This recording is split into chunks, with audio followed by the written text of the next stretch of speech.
Nah, di sini jeleknya stroke itu adalah dia kalau sel tadi mati, sel itu nggak akan bisa hidup lagi dengan batas waktu ya. Nanti kita cerita yang lain ya.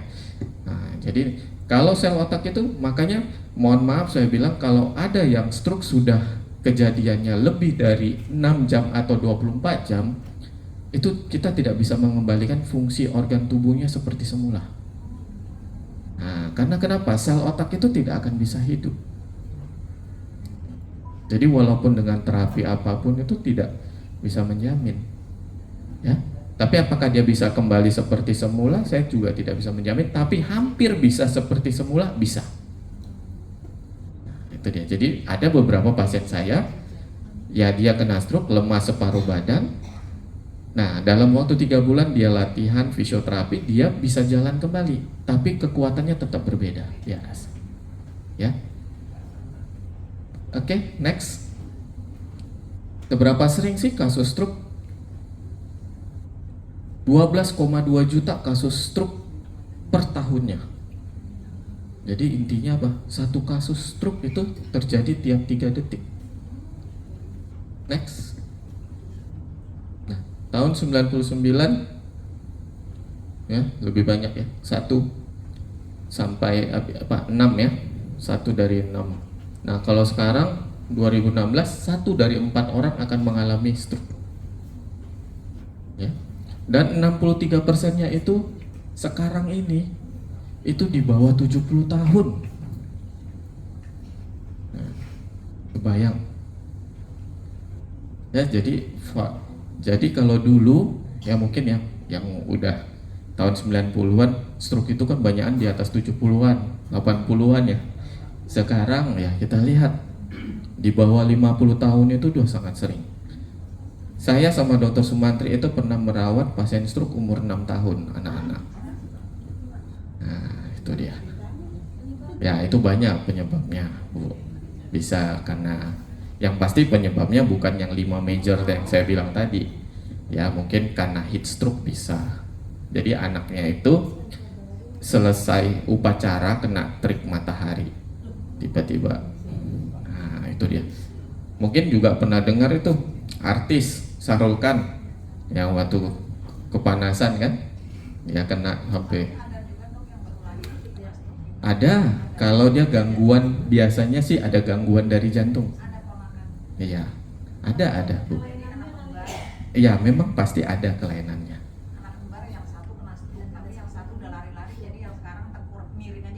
Iya, ada Bu. Ya itu memang itu intinya adalah pembuluh darahnya yang bermasalah. Iya. Oke, next. Penyebab utama disabilitas. Jadi stroke itu paling yang ditakutin apa sih? Kalau orang dari kena stroke, ya cacat, lumpuh. Itu dia. Nomor 1 penyebab disabilitas itu adalah stroke. Ya, itu yang ditakutin oleh setiap orang. Next. Penyebab kedua, kematian. Dulu ketiga, sekarang kedua. Pertama tetap masih jantung. Ya, malah yang kanker sekarang pindah ke 3. Kalau jantung mah enak, saya serangan di sini, jatuh, gelepar-gelepar, udah siap, tinggal tutup ke iya. Nah, tapi kalau stroke, kalau kena masih bisa. Kalau tadi stroke-nya masih kecil, penyumbatannya kecil, mungkin masih ada bisa perbaikan. Kalau sempat tadi luas, cuman di tempat tidur, makan, mandi di situ gimana? Akhirnya nyusahin orang lain. Nah, itu yang tidak diinginkan kan? Nah, itu. Ya. Next. Nah, jadi dalam 17 tahun 17 tahun terakhir ini angka ke stroke itu meningkat sekali, 50%. Intinya dari mana? Pola hidup. Ya. Kita pola hidup kita bisa lihat sekarang. Siapa yang pengen minum kopi susu? Tinggal kenangan ada, Starbucks ada, ya kan? Rokok jelas. Makanan apa yang nggak bisa kita beli sekarang? Tapi apa yang paling susah? Olahraga. Itu dia. Pernah nggak ada waktu setengah jam aja setiap hari untuk jalan pagi? Ayo. Nggak pernah kan? Susah kan dulu kan Bu? Nah itu. Karena masih menganggap ibaratnya saya kerja di rumah, nyuci, apa itu saya anggap olahraga. Enggak Bu. Buat saya olahraga itu fun. Jadi kita menghilangkan stres. Iya. Tapi kalau kita punya beban kayak nyuci itu enggak. Ya. Saya ambil contoh saya sendiri, hampir tiap pagi saya itu nge-gym ya. Ya, walaupun perut saya masih buncit juga, tapi paling tidak saya ada olahraga. Apalagi umur saya udah 40 tahun, saya udah takut. Nah, jadi intinya memang di atas usia 40 tahun itu harus warning. Kita nggak boleh hanya cuma tidur, makan, tapi banyak ngerokok pula lagi. Ya, oke, next. Nah, apa aja sih jenis stroke? Nah, Ibu bisa lihat ya. Yang pertama itu ini stroke penyumbatan ya Bu ya. Sumbatan. Pembuluh darahnya itu ini pembuluh darah vessel ya. Ada suatu yang namanya trombus. Nah, jadi ini kan harusnya aliran darah bagus ngalir. Karena ada trombus tertutup ini, akhirnya nggak dapat aliran darah ke atas. Jadi menyebabkan, ini saya ambil contoh, ini daerah yang hitam, dia tidak mengaliri. Nah, inilah sel otak yang mati tadi. Jadi kemungkinan besar pasiennya ini lemah sebelah, ini sebelah kanan ya Bu ya, lemah sebelah kiri. Dan ini yang kena ini, kalau sampai seluas ini, berarti pembuluh darah yang sangat besar yang kena, bukan yang kecil-kecil lagi. Ya, yang kedua, ini stroke perdarahan. Jadi ini pembuluh darahnya ini menipis. Paling sering itu penyebabnya adalah hipertensi kronis, yang mungkin makan obat tapi tidak teratur dan tidak peduli dengan pola hidup. Jadi pembuluh darah itu punya otot, ada tunika intima, ada beberapa ya. Jadi akibat aliran yang cepat akhirnya makin menipis, dia akan terbentuk suatu seperti aneurisma, balon. Kayak saya contohkan seperti ban mobil. Kalau kita pakai terus akan terjadi apa Pak?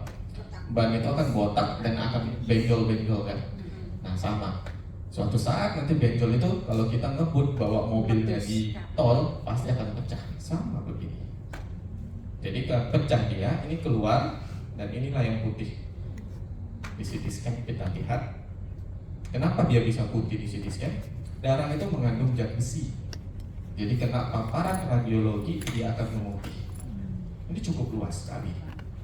Ini mungkin sekitar 50 per cc. Dan ini indikasi operasi. Oke, next. Bisa ditayangkan videonya Pak? Nah, ini videonya. Ya, ini tentang ischemic stroke. Penyebab. Ya, ini pembuluh darah kita dengan, nah ini dia makin menyempit, mungkin karena kolesterol tinggi atau darah tinggi, akhirnya ketutup. Jadi tidak ada aliran darah. Nah ini dikatakan trombus Bu. Jadi darah tadi tidak mengalir, dampaknya adalah ada bagian otak yang nanti akan mengalami kematian karena dia nggak dapat pasokan darah yang berisi oksigen dan glukosa. Nah, ini bisa dari jantung. Nah, ini namanya stroke kardiak. Jadi ada sesuatu yang lepas dari jantung, ya, itu langsung menyumbat. Nah, akhirnya juga mengalami kematian sel. Jadi kenapa? Jadi dikatakan penyakit jantung sangat sekali bisa menyebabkan stroke. Apalagi yang kalau ritme jantungnya itu tidak teratur atau dikatakan dengan atrial fibrilasi. Biasanya kan bunyi jantung itu kan cantik, tuk tuk tuk. Nah kalau dia atrial fibrilasi itu bunyi jantungnya tuk tuk tuk tuk tuk tuk tuk tuk tuk tuk. Jadi makanya perlu kita pemeriksa, apalagi kalau udah ya 40 tahunan, mungkin harus cek kesehatan mungkin lebih rutin. Ya, next. Nah, ini stroke perdarahan. Ya, ini pembuluh darah.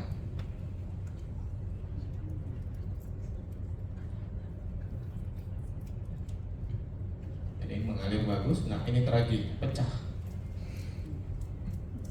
atau robek, sel darah ini masuk dan dia menyebabkan penekanan terhadap jaringan sekitarnya sehingga menyebabkan juga kematian sel.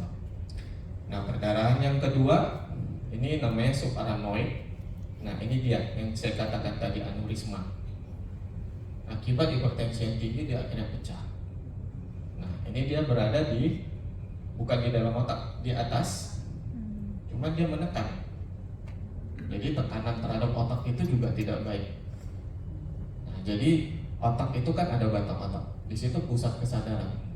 Jadi kalau tertekan pusat kesadaran kita makin lama makin menurun. Bagaimana caranya? Ya ini harus dioperasi atau di clipping dia nanti. Nah, dimasukkan alatnya kayak dia, staples pembuluh darah tadi yang menonjol tadi, aneurisma tadi. Ya. Next. Jadi apa saja faktor resiko stroke? Jadi itu ada beberapa faktor resiko yang tidak dapat dimodifikasi. Maksudnya apa tidak dapat dimodifikasi? Ini tidak bisa, memang mutlak lah. Jadi pada paling sering itu usia 55 tahun di atas. Ya, paling sering laki-laki atau pria. Nah, ini kita bukan masalah rasis ya. Jadi ras yang paling sering itu adalah terutama ras hitam, yang kulitnya hitam paling banyak. Ini berdasarkan penelitian. Baru yang keempat, genetik dan riwayat keluarga. Jadi kalau ada keluarga yang mengalami stroke, jadi kedepannya anaknya harus hati-hati. Mungkin bisa jadi bawaan nanti dari orang tuanya, ya, turunan. Yang kelima, riwayat stroke sebelumnya. Ya. Next. Nah, yang lain yang bisa kita modifikasi, maksudnya kita bisa merubahnya. Ya, misalnya peningkatan tekanan darah. Kalau meninggilah tekanan darah kita kan dengan obat kan bisa kita turunkan. Ya, jadi saya mau kasih tahu bahwa hipertensi, kalau sudah didiagnosa hipertensi oleh dokter, itu ibu atau bapak sudah pakai kontrak seumur hidup makan obat. Nggak bisa nggak ya dok? Nggak bisa. Dan don't worry, banyak mitos-mitos yang bilang nanti kalau tiap hari makan obat ginjalnya rusak. Iya, biasanya Nah, gitu. betul kan? Iya. Hipertensi malah bisa menyebabkan ginjal rusak. Kalau tidak minum obat. Iya. Jadi hipertensi itu paling sering menyerang otak, jantung, ginjal. Jadi mau pilihan, kalau nggak makan, ya itulah tinggal pilihan Iya. kita. Kalau dimakan ya pasti. Jadi gini, kalau dimakan tensinya akan turun, Iya. dan dosisnya akan tetap di situ. Itu namanya dosis maintenance. Jadi dia tidak akan meningkatkan tensi kita dan tidak akan menurunkan.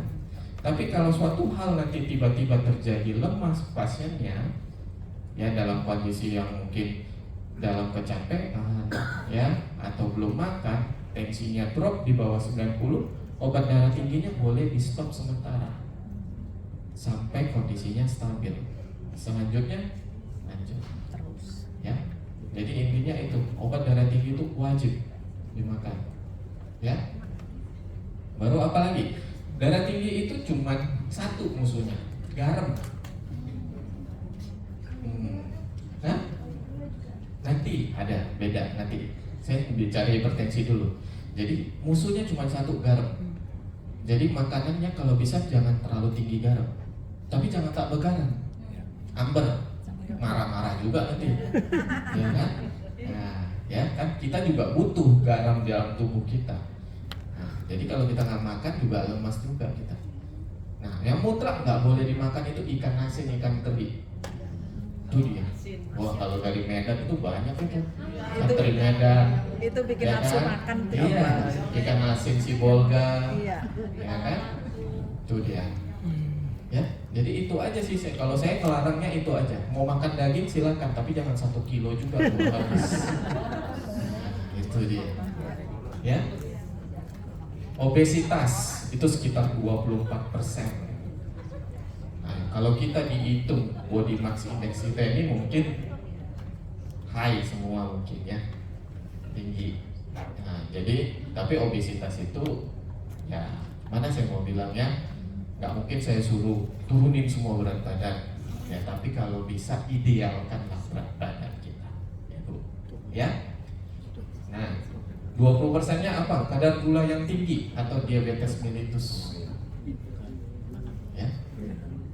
Jadi penderita DM harus mengontrol gulanya dan pola hidupnya.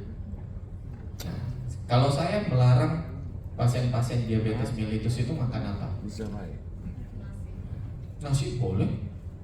Kenapa nggak boleh? Porsinya aja Bu, Dikurangi. jangan 1 bakul. Nah, 1 genggam. Nah, yang nggak boleh itu tepung sama mie. Mie. Nah, Pokoknya mie bangsa mie. Nah, ibu bilang Indomie kan? Ibu mau tahu nggak di dalam 1 bumbu Indomie itu ya garamnya untuk satu hari kebutuhan kita loh. Oh ya? Oh gitu dong. Iya. Kebayang nggak kalau ibu makan Indomie 1 cukup nggak? Nggak kan? Apalagi kalau ketemu mie Bangladesh kan? Nah, pasti 2 kan? Nah, ngebayang itu tadi 1 bumbunya itu untuk 1 hari kebutuhan kita garamnya. Nah, itu dia. Apalagi tambah lagi mie-nya. Mie-nya kan terbuat dari mana? Dari tepung. Tepung enggak. Biasanya saya larang itu. Nah, yang baru kopi saset. Oh iya. Kopi saset itu. Betul. Cappuccino, kopi luwak, apalagi Banyak. Indo Cafe itu Bu.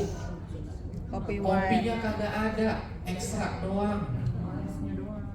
Ekstra Kalau mau sama. minum kopi, ibu saya nggak ngelarang minum kopi ya. 1 hari itu biasanya maksimal 2 cangkir. Beli aja deh kopi kenangan atau apa, americano tanpa gula. Saya jujur saya tiap hari ini Bu minum kopi americano. Tapi saya secangkir sehari aja. Nah, saya nggak mau. Itu dia.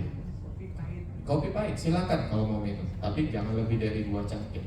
Karena kelebihan kafein bikin sakit kepala juga sama dokter. Nah, bayangkan ini 15.000 kalikan 3 udah 45.000 kan, udah bisa untuk makan siang. Iya. Ya, baru minuman-minuman gelas atau minuman botol itu enggak. Mau yang dikatanya dibilang apa Pak? Minuman yang untuk stamina itu apa namanya? Kratin Bukan. deh. Yang biru. Yang biru. Pokari. Hah? Pokari. Pokari. Nah, ibu baca aja di situ. Berapa gram gulanya? 14 gram Bu, kurangnya. Tuh, Coca-Cola itu aja ibu kalau masak itu dia akan jadi karamel loh. Iya. Mengering jadi kayak Iya. kristal. Nah, masih berani mau minum? Saya aja nggak pernah Nggak. lagi. Itu. Jadi banyak kan itu di kehidupan kita sekitar kan. Iya. Nah, iya Yakult juga sama. Sama, UC 1000 itu pun juga tuh. Iya. Kalau memang mau dapat vitamin C ya dari buah. Tapi jangan di jus ya. Langsung ya. Iya, langsung dimakan. Di jus juga nggak bagus, nutrisinya udah berhilang. Ya, oke Bu. Nah, 31% pola makan yang buruk. Ya ini mungkin yang nggak jauh beda lah yang tadi saya bilang dengan diabetes ya. Jadi kalau orang diabetes itu, saya ngelarangnya itu makan nasi lebih dari segenggam ini. Tapi lauknya boleh banyak. Lauk pauknya boleh banyak. Misalnya ikannya 2, sayurnya banyak, silakan. Itu yang kita kenyangkan. Ditambah dengan buah-buahan. Ya. Kolesterol LDL yang tinggi. LDL itu yang jahat. 10% ya. Jadi boleh tiap 3 bulan sekali cek. Jadi di puskesmas cek aja tiap 3 bulan. Itu memang jatahnya kita, boleh di rumah sakit. Si puasa dulu ya. Iya, kalau untuk gula darah dan kolesterol puasa. Jam 10 malam, besok paginya dicek. Baru nanti sarapan, puasa lagi 2 jam, dicek lagi. Ya. Nah, 8% gangguan fungsi ginjal, ya. 20% itu karena polusi udara, merokok, ya, 18%, alkohol 6%, ya, aktivitas fisik yang kurang itu sekitar 2%, ya. Jadi intinya, ya, jadi bisa kita lihat ini semuanya pola hidup ya, Pak. Jadi nanti belanja hanya 100 meter paling Pak ke warung, tapi naik motor, ya kan? Nah, udah gitu nggak pakai helm, kesenggol kepala jatuh, nah itu, ya. Mendingan jalan bukan berarti nggak bisa ditabrak juga ya, tapi paling tidak ada aktivitas fisik, ya. Ya, kadang kita pun malas, cuma 1 lantai naiknya lift. Padahal itu sebenarnya kalau naik tangga buat untuk orang tua itu melatih itu. Iya. Ya tapi kalau tadi lantai 1 ke lantai 10 iyalah Bu, jangan. Ya, nanti kita siapin ambulans di bawah. Ya. Next. Oke, apa aja tanda dan gejala dari itu? Jadi ingat aja Bu, slogan kita segera ke RS. Apa itu? Segera senyum yang tidak simetris, menyong mulutnya, ya, ke satu sisi, baru bisa tersedak. Ketika kita kasih minum kok terbatuk-batuk. Nah kalau sudah terbatuk sekali, jangan dikasih lagi, ya. Kenapa? Itu berarti dia salah masuknya ke paru-paru. Itu akan menyebabkan dia bisa infeksi paru, yang akhirnya nanti jadi sepsis atau pneumonia nanti. Banyak pasien stroke itu ya kayak gitu, pneumonia. Jadi pas di rumah dikasih minum, ayo diminum. Nah dia tuh udah terbatuk-batuk. Itu tanda dia tuh salah masuk, ya. Sama, sulit menelan secara tiba-tiba.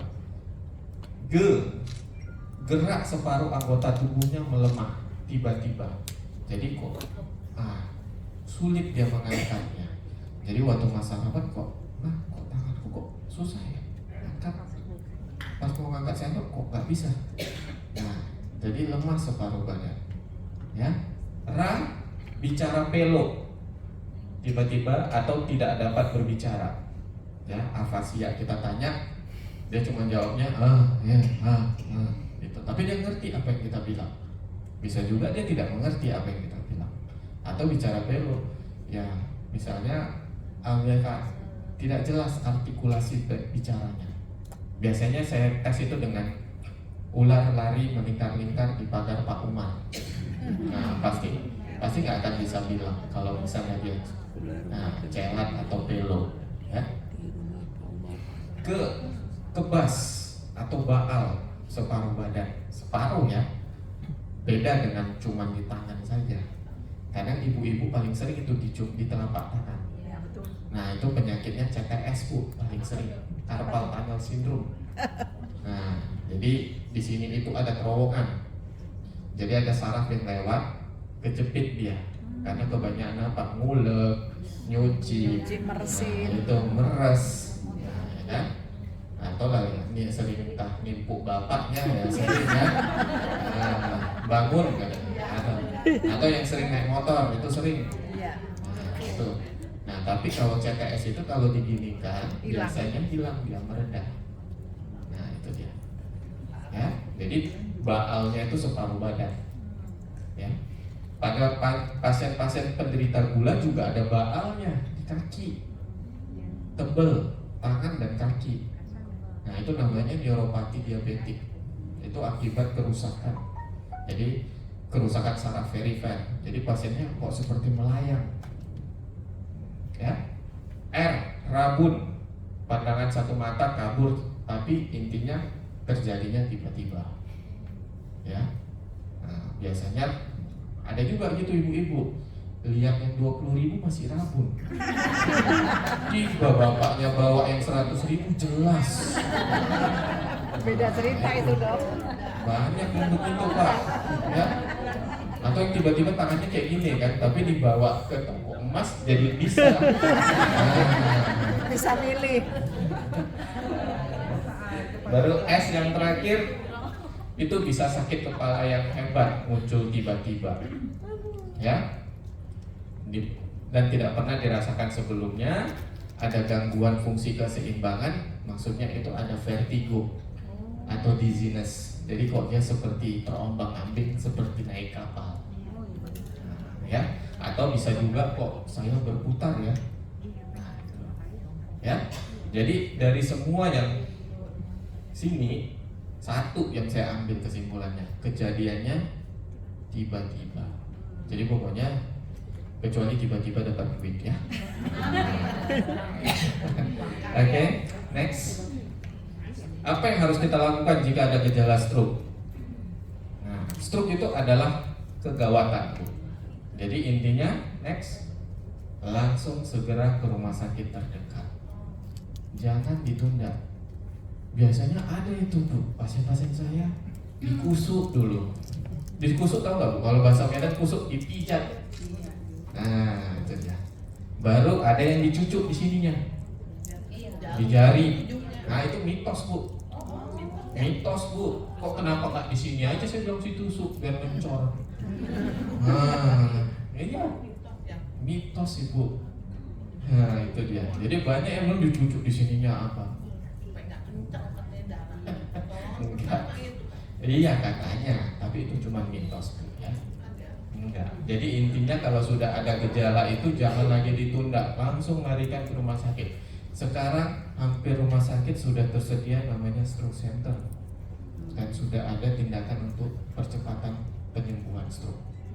Ya, yang namanya itu kita sebut dengan cold stroke, terutama di PMI. Ya, tapi biasanya rumah sakit besar itu sudah ada. Ya, next. Ya. Kalau IGD kan enggak, Bu. Enggak, jangan di poli, Bu, rawat jalannya Ibu ngantri lagi. Ya kan tadi udah saya bilang, kalau namanya udah kegawatan langsung ke IGD. Ya. Ya pasti masuk dulu di situ. Ya kalau yang namanya BPJS, Bu, ya harus ngurus berkasnya dulu. Ya kan, tapi kan nanti kan dokternya kan sudah standby, udah ini ada. Nah, itu makanya IGD itu kan instalasi gawat darurat, Bu. Ya, bukan dompet yang darurat ya. Oke, next. Jadi semakin cepat mendapat pengobatan, penderita stroke tadi dapat tertolong dan mengurangi resiko kematian dan kecacatan permanen. Next. Nah, jadi ini ada yang namanya golden period, Bu, atau periode emas pada penanganan stroke ya. Jadi intinya kalau bisa kurang dari 4,5 jam. Jadi kalau ada pasien diduga stroke, nah kalau bisa di bawah 2 jam itu langsung segera ke rumah sakit supaya mendapatkan obat stroke. Hah? Itu di bawah 4 jam, akhirnya tangan kakinya kiri kanannya kita bisa lihat. Ya, nanti kita cerita. Nah, jadi ini bisa kita bilang ya. Jadi dari serangan, ditelepon, nanti biasanya rumah sakit itu kalau dia memang betul intens untuk mengobatin stroke, langsung dia respon ambulan, langsung datang. Baru selama di ambulans pun itu udah langsung ditindak, langsung ada tindakan. Baru pemeriksaan dokter, CT scan dan lab. Ya, jadi ini memang intinya kurang dari 4,5 jam. Itu golden periodnya. Itu kita biasanya kalau pada stroke, dia kalau memang iskemik ya, Bu, ya, penyumbatan, itu kita beli namanya alteplase. Alteplase obatnya. Alteplase. Nah, jadi itu adalah obat pengencer darah yang dosis tinggi. Jadi di bawah 4,5 jam. Jadi pasiennya datang, kita cek darah, kita scanning, jelas nanti hasil scanningnya penyumbatan, baru bisa kita lakukan trombolisis, IV trombolisis. Kemarin ibu dilakukan IV trombolisis nggak? Dilakukan IV trombolisis nggak kemarin? Dia ini Pecah pembuluh darah. Maaf saya yang jadi wakil. Dia sudah tidak tersadarkan. Pas acara kita 17-an. Oke, itu pecah ya. Nah, jadi yang saya ceritakan ini adalah penyumbatan. Jadi kalau dia penyumbatan dari hasil scanningnya, boleh masuk obatnya tadi. Obatnya itu nanti dari infus kok. Harus habis dalam 1 jam.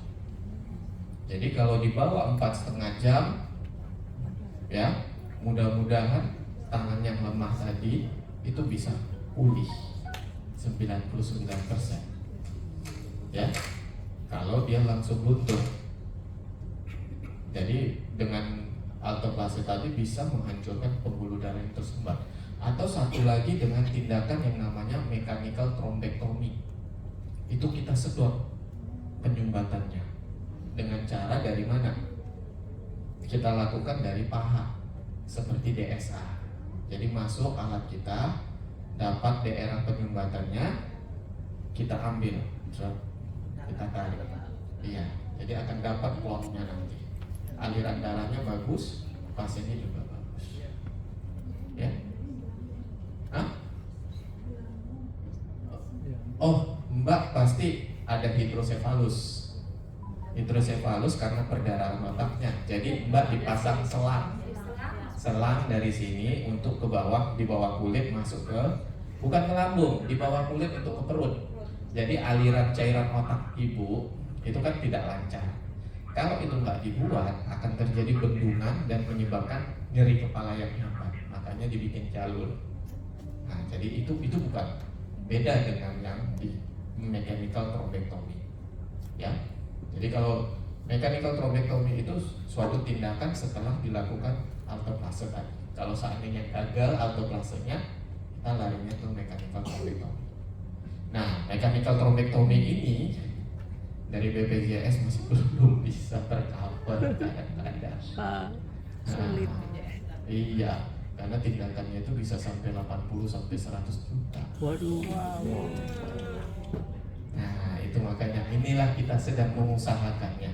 Di Pelni bisa, tapi kita dijatah. Nah, dijatah. Jadi memang ada kasus-kasus tertentu. Iya. Ya. Oke, next. Bagaimana mencegah stroke? Itu ada slogan kita, cerdik. Ya, cek kesehatan rutin, enyahkan asap rokok, rajin aktivitas fisik, diet yang seimbang, istirahat yang cukup, dan kelola stres. Kelola stres itu boleh ke karaoke, boleh ibu-ibu, ya. Memang mau bikin acara apa silakan, yang penting bisa hilang stresnya, ya. Oke, next, take home message. Nah, ini yang ibu harus bawa pulang dari hari ini. Apa itu? Pertama, stroke adalah kegawatan, jadi harus segera ke RS. Kedua, pengenalan segera gejala stroke oleh diri sendiri atau keluarga sangat penting. Jadi mudah-mudahan nanti pulang dari sini, ketika ada salah satu keluarga kok ada ciri-ciri yang seperti saya bilang, langsung bisa cepat tahu. Ya, jangan dibawa dulu ke tukang pijat, dicucuk dulu contohnya, ya. Oke. Gejala stroke pasti terjadi secara mendadak atau tiba-tiba. Tidak pernah dia menunggu. Kalau dia lama prosesnya, misalnya sakit kepala, kok dalam 2 hari 3 hari kok jalan saya kok apa atau apa namanya berat. Nah, itu bisa aja gejala yang lain. Mungkin tumor otak juga. Kalau tumor otak biasanya lambat, dia tidak langsung. Ya, itu yang membedakan dia tumor otak dengan stroke. Kalau stroke itu pasti langsung di situ. Ya, next. Jika didapatkan gejala tersebut, ya intinya segera ke RS, jangan ditunda lagi. Next, selesai. Oke, gimana? Menarikkah? Tapi ya jujur, kita banyak edukasi itu di YouTube. Saya kan dari Medan, itu banyak banget kita buat. Kalau ibu cari di YouTube itu nanti Perdosni Medan atau Perdosni Aceh, itu banyak di situ tentang kesehatan saraf. Baik itu stroke, baik itu tentang semua lah Bu, vertigo, ya, CTS tadi banyak di situ. Ya, mungkin bisa ibu lihat di YouTube. Oke, kita masuk ke Perdosni Bu. Mungkin ke sesi pertanyaan aja langsung. Di mana Pak? Langsung ke pertanyaan aja. Ya baik.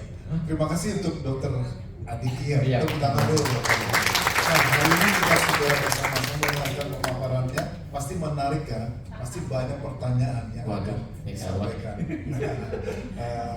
Itu ada 3 orang pertanyaan. Wah, wanita yang di belakang 1, 2, yang di depan 1 ya. Silakan dari ibu belakang 2 dan ibu yang maju. Langsung pertanyaan langsung dijawab aja. Boleh, Ya. sesanggup saya ya Bu ya. Ini ada Pak dari sini aja ya, Pak. Boleh. Pak, saya mau nanya apa bedanya stroke sama bel palsy? Nah, itu dia. Oke.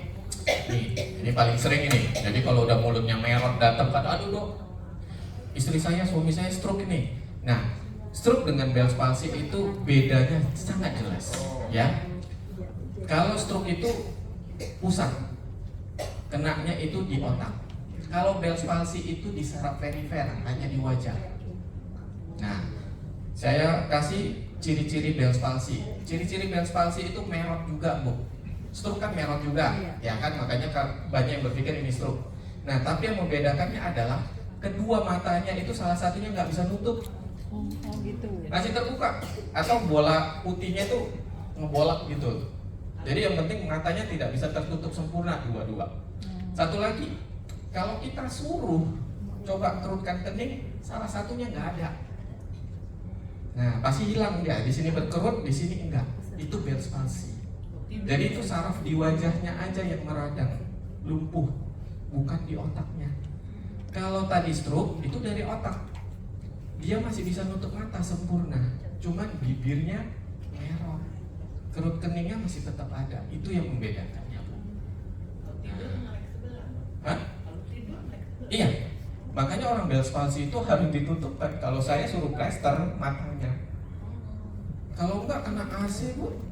Udah Betul. tadi. Dan satu hal Bu, saya mau kasih tahu, Bell's palsy itu segera juga Tinggal ke rumah sakit, aja. jumpain dokter saraf biar dapat obat. Karena kalau semakin lama bisa permanen. Iya, itu dia. Oke, Pak lagi Pak. Terus penyembuhan yang paling cepatnya Pak? penyembuhan untuk apa ini? Itu Bell's saya tahu palsy. Pak, itu bel palsy. Tapi gini Pak, dokter saraf bilang ini stroke gitu, tapi dokter yang terapinya bilang ini bel palsy. Jadi masing-masing pegang argumentasi sendiri. Terus pasiennya jadi mesti bagaimana Pak supaya cepat sembuh?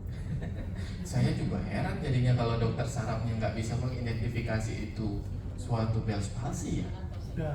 Dia berdasarkan penyumbatan gitu. Nah, mungkin gini. Nah, jadi kan makanya saya bilang. Tapi saya mau nanya, ada nggak kelemahan separuh badan beliau? Nggak ada. Nggak ada kan? Ya kan? Jadi ibaratnya dia mungkin itu Bell's palsy, tapi ya udah scanning aja. Iya kan Bu? Di CT scan kan kepalanya kan? Makanya tahu ada penyumbatan kan? Nah, jadi saya mau kasih tahu sama Ibu. Kita di atas umur 35 tahun, ya, kalau di scanning itu pasti akan ada penyumbatan, Bu, dibilang. Namanya infak lakunar. Yang kecil-kecil, Bu. Tapi klinisnya nggak ada, gitu loh. Jadi saya nggak menyalahkan dokter saraf itu juga karena dia berdasarkan CT scan. Nah, kalau buat saya, mohon maaf ya Bu ya, saya nggak pegang CT scan tadi. Itu jadi apa? Pegangan saya menyatakan bahwa Bapak stroke. Nah, itu dia. Tapi saya lebih ke klinis. Nah, ini Bapak Bell's palsy, cuman kebetulan di scanningnya ada penyumbatan. Tapi untuk kebutuhan klaim BPJS, ya dibuat dia stroke. Biar Jadi panjang. naik harganya, Bu. Biar panjang. Itu biar panjang juga masa rawatannya. Iya, Itu bisa. betul. Nah, itu dia. Jadi Bell's palsy itu dengan obat Yang dokter. steroid aja akan perbaikan ditambah dengan fisioterapi, makan permen karet ngunyah ke sisi yang lemah. Jadi itu biasanya saya suruh pakai handuk hangat, tempel. Kayak kompres ya dok. Ya, dikompres. Dikompres. Baru jangan kena lagi. Biasanya penyebab Bell's palsy itu apa? Udara dingin. Jadi kipas angin, AC mobil langsung kena ke muka atau AC kamar. Itu langsung ke muka, atau naik motor malam-malam nggak pakai helm full face. Itu dia langsung terpapar, langsung kena. Itu paling sering. Ya, oke Bu. Penyembuhannya Pak paling lama atau Apanya? paling lama Bell's palsy? Bell's palsy. Semakin cepat Ibu berobat, semakin cepat penyembuhannya. Jadi kalau Ibu baru datang seminggu, ya makin lama. Tapi kalau misalnya kena hari ini, besok Ibu datang, kita kasih langsung obat, kita boom langsung obat steroid, mudah-mudahan perbaikan cepat. Itu dia. Oke, cukup Pak? Cukup. Bapak yang di belakang? Bapak belakang. Terima kasih. Ya Pak? Serangan stroke adalah salah satunya dari faktor makanan Siap. Siap. dan garam utamanya. Yang saya tanyakan, MSG termasuk tidak? Masuk. Itu saja. Iya. Makasih. Ya itu tadi makanya saya cerita sama ibu ini. Indomie Bu, Pak. MSG itu ya Indomie. Micin, Royco, Ajinomoto, Sasa. Ibu ini kan kayak baju Sasa ini. Nah, itu dia. Iya, termasuk Pak.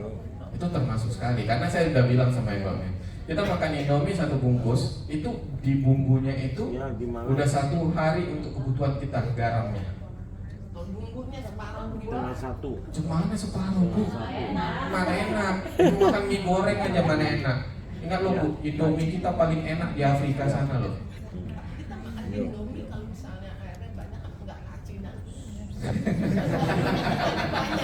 Ya kan, tapi intinya kan bumbunya kan udah masuk. Iya. Enggak, sekarang saya tanya sama ibu, kuahnya Kak Ibu minum nggak? Pasti kan nggak. Masak mie-nya doang. Oke, ada lagi yang lain? Ini dulu, ibu dulu. Ah, ya. Ada 2 pertanyaan. Bentar. Ini kadang angin tangan atau akan pegang apa? Suka kayak gemeteran, tremor gitu. Apa itu gejala ceduk nanti? Enggak. Enggak. Enggak. Itu pedang. Itu namanya movement disorder Bu, gangguan pergerakan. Itu bisa lebih condong ke mengarah Parkinson disease. Parkinson disease. Tanya pula saya keluarga stroke jantung.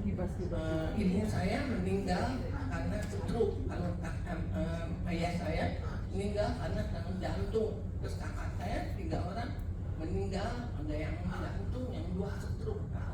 Saya keturunan stroke itu. Dan udah gitu, dan sendiri tekanan udah darahnya takut rendah. udah takut Apa bisa duluan. kena serangan stroke? Bisa aja Bu, kan tadi kan saya bilang salah satunya adalah genetik. Tekanan darahnya rendah. Iya, Ibu. Iya, Tapi kan saya kan itu kan salah satunya ya, salah satunya genetik. Berarti bukan berarti mutlak pasti yang orang tuanya stroke pasti anaknya stroke. Gitu loh. Tapi ya, nah kalau Ibu bisa memperbaiki pola hidup Ibu, pola hidup yang sehat, makan dijaga, olahraga, saya yakin nggak akan stroke. Nah, sama pola pikir, nggak stres. Itu tadi mana tahu Bapak nggak pulang-pulang, ya kan, setoran kurang. Nah, itu. Nah, jadi Ibu nggak usah takut walaupun Ibu punya apa namanya, ada keluarga yang mungkin apa, tapi di dalam tubuh Ibu itu bisa kan, gitu. Sama kayak diabetes mellitus ya. Kalau orang yang diabetes mellitus itu biasanya kalau misalnya orang tuanya diabetes mellitus, anaknya 6 kali lebih gampang kena diabetes mellitus dibandingkan dengan orang tuanya yang tidak ada. Diabetes mellitus itu kita bisa kena semuanya. Tapi kalau dia punya orang tua, dia bisa 6 kali lebih cepat. Nah, intinya apa? Pola hidup tadi berbalik. Ya. Saya tidak melarang sih kalau mau minum kopi susu boleh, tapi janganlah pagi, siang, sore, malam, tengah malam itu juga minuman.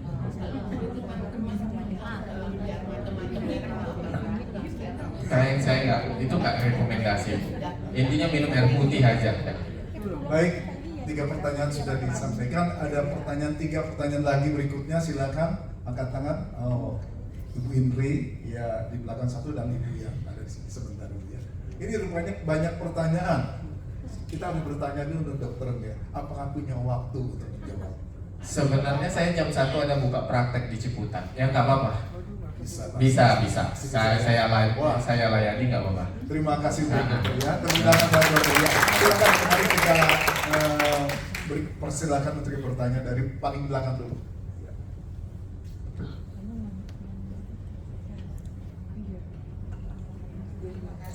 Oh ibu ini ya?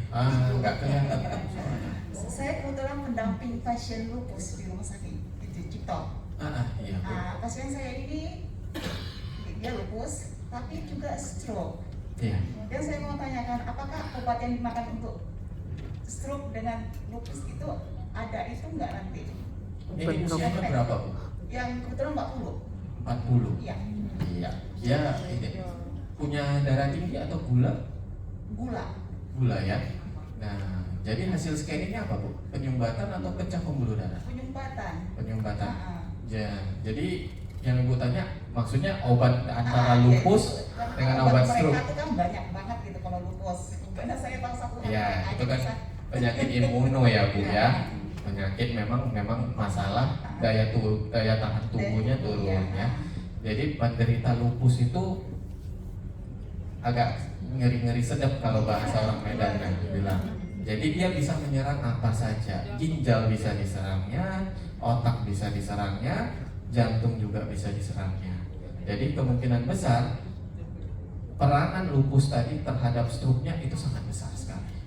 Karena dia mengganggu sistem peredaran darah, pembuluh darah di otak, terutama ada di diabetes mellitusnya. Kalau saya sih pengobatannya tetap harus sejalan, Bu. Mengobati stroke-nya wajib, lupusnya juga wajib. Nah, ya, jadi obatnya tetap harus. Cuman ya kalau saya di bagian vaskular itu kita harus lebih selektif memilih obatnya sebenarnya. Yang penting poinnya tepat di mana gitu loh. Nggak usah banyak-banyak obat. Kadang-kadang ada yang ngasih vitamin ini, vitamin itu, nggak usah. Saya berpenting adalah pengaturan daripada faktor resikonya. Karena ada diabetes, ya sudah, obat diabetesnya lanjut, baru obat lupusnya lanjut. Paling dari stroke-nya itu kita kasih pengencer darah, udah selesai. Kita nggak perlu banyak-banyak. Kasihan pasiennya banyak makan obat. Nah, jadi kadang datang ke obat, aduh obat saya 10. Nah itu. Tapi kalau nggak ada obat bingung juga dok. Iya. Obatnya habis ya. Iya, kalau nggak ada obat. Tapi intinya adalah memang faktor pencetus stroke-nya itu yang diobatin itu, yang nggak boleh putus obatnya. Itu yang tadi makanya saya bilang kalau dia ada diabetes, obat diabetesnya tetap lanjut. Dan obat stroke-nya itu ya mungkin Aspilet atau Clopidogrel boleh. Karena nanti suatu saat lupusnya tadi itu bisa menyebabkan lagi penyumbatan lagi, Bu. Jadi kalau nggak dimakan